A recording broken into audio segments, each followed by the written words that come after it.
For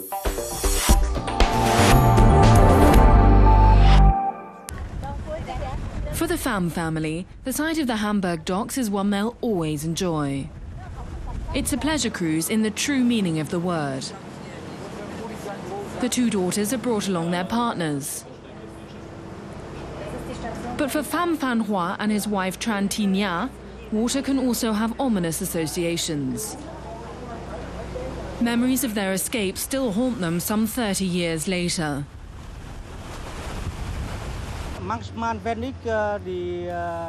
Sometimes when I meet people who escaped with me, the memories come back. The year 1980-82 was a really bad time. I still dream about the escape. The journey back then was indeed the stuff of nightmares for the Phams and hundreds of thousands of other Vietnamese people in the late 1970s. The boats were massively overloaded. Perilous seas and pirate attacks meant that only 1 in 3 refugees actually made it to dry land elsewhere in Southeast Asia. But the boat people were generally not welcome in other countries. The Phams know how lucky they were. The parents were aware of the risks, but after the communists took control of all of Vietnam, they saw escape as the only option. Phan Phan Hoa lost his job with an airline, and he saw little hope of a prosperous future for his family in Saigon. This was the boat in which they fled Vietnam, together with over 100 other people.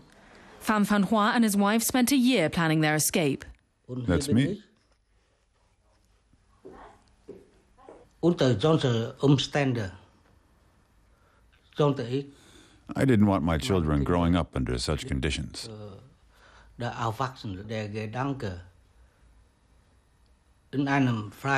thought of living in a free country overcame our fears.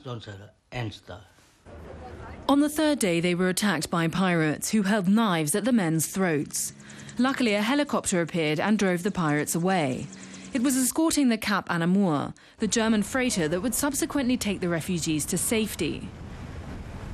Back in 1979, Rupert Neudeck and his wife Christel felt compelled to take action and set up the Cap An Amour initiative to help the boat people.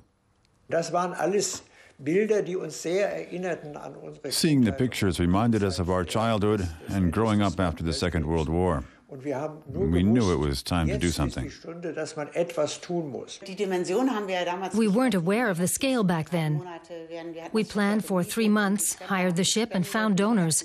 We didn't think we'd have enough funds for more than 3 months. We had no idea it would go on for 3 years. A TV report about the refugee crisis and the Neudeck's initiative raised 600,000 euros in a single day. But they still faced walls of red tape. The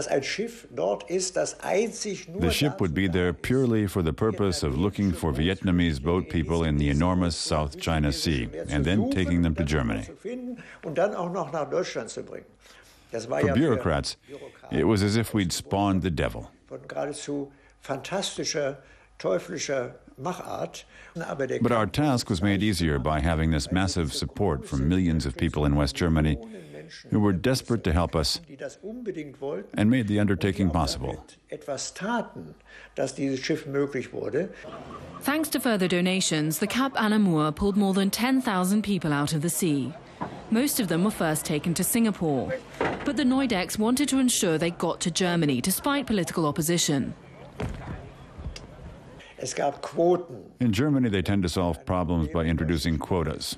Here, limiting the number of people to be let in. We repeatedly had trouble with these quotas. But Germany eventually took in a total of 40,000 Vietnamese refugees. The Phams were among those picked up by the Cap An Amour in 1980. They spent a week in its hold. Their daughters were 3 and 5 at the time. I actually grew up with the Cap An Amour, although I have no concrete memories of the ship. The Cap An Amour was everything. It was the ship that brought us here and made life possible for us here in the first place.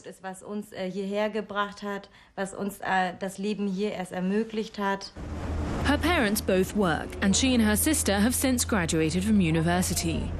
Vietnamese immigrants and their children have a reputation for being extremely well integrated in Germany.